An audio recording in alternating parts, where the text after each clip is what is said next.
Government కేసీఆర్ది.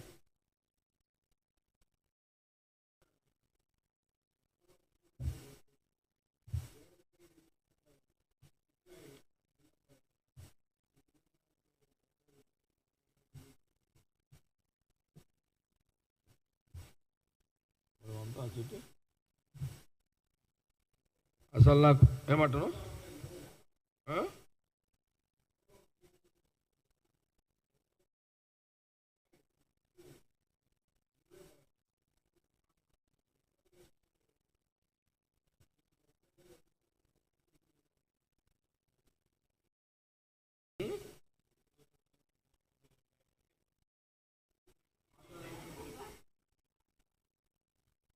పరిపాలన తెలంగాణ భాష అంటారా కేటీఆర్ది?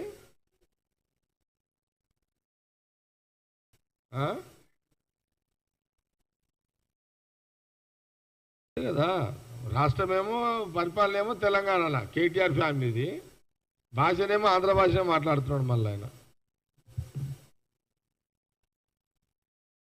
నిజంగా అప్పుడెప్పుడో చెప్పిన రాష్ట్ర విభజన అప్పుడు చెప్పిన ఒకసారి ఇడిను రాకేష్ చెవులిటి పెట్టండి. రాష్ట్ర విభజన అప్పుడు ఏం చెప్పిన అంటే కేసీఆర్ గారి గురించి విజయనగరం నుంచి వలస వచ్చిన కేసీఆర్ గారు అని చెప్పిన నేను. విజయనగరం నుంచి తెలంగాణ వాళ్ళ తాతలు ఆయన కాదు, వాళ్ళ తాతలు విజయనగరం నుంచి వలస వచ్చింది సిద్దిపేట సిరిసిల్ల ప్రాంతంలో. ఇది నిజం, ఇది వాస్తవం.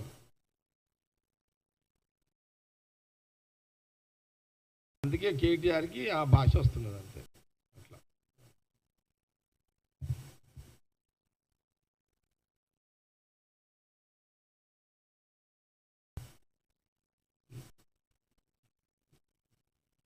ఇలా నేను 2 రోజులు చూస్తున్నా కదా, ఈ హరీశ్రావుని ఎలుగుబంటి గరిచినట్టున్నది.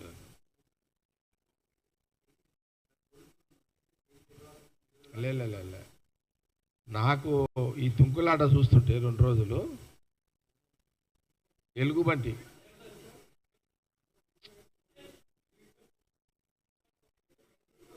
మీకు ఎలుగుబంటి గురించి తెలియదేమో చెప్తా.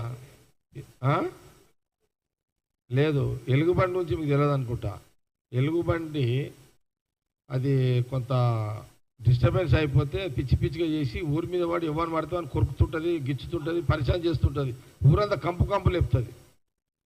అందుకే ఏమో నాకు నిన్న 2 రోజులు హరీశ్రావు చూస్తుంటే ఇది కొంపదీసే మన ఎలుగుబంటి ఆడన హరీశ్రావు గరిచిందేమో, అందుకే 2 రోజులు ఇక ఈ బీఆర్ఎస్లో ఎలుగుబంటి గరిచినట్టున్నది. అందుకే ఇక ఊరి మీద పడి 2 రోజులు ఆ నిమజ్జనం ఎటుపోయిందో కానీ, ఏర్పాట్లు ఎటుపోయినాయి కానీ వీళ్ళు ఆ పిచ్చి పట్టిన ఎలుగుబంటి దుంకులే అన్నట్టు టీఆర్ఎస్ వాళ్ళు నిన్న మొన్న అంతా అదే పని పెట్టుకున్నారు అంతే. వీళ్ళంతా నాకు ఎలుగుబంటే గుర్తుకొచ్చింది నాకు.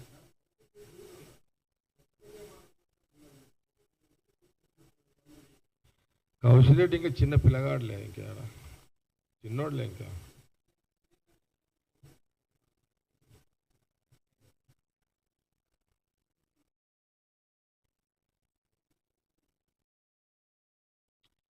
రాకేష్ ఒక మాట చెప్తున్నా,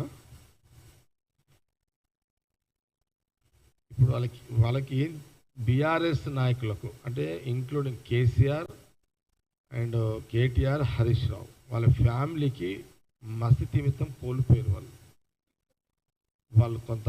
ఎందుకంటే 10 సంవత్సరాలు ఆ పవర్ ఎంజాయ్ చేసి ఆ ప్రగతి భవను, ఆ రాజ్మహల్లో ప్రగతి భవన్లో ప్రగతి భవన్లో అలాంటి యొక్క రాజ్యభోగ్యాలు అనుభవించిన ఆ ఫ్యామిలీ ఒకటేసారి తెలంగాణ ప్రజలు కాంగ్రెస్కి అవకాశం ఇచ్చి వాళ్ళకు షాక్ ఇచ్చేసరికి వాళ్ళు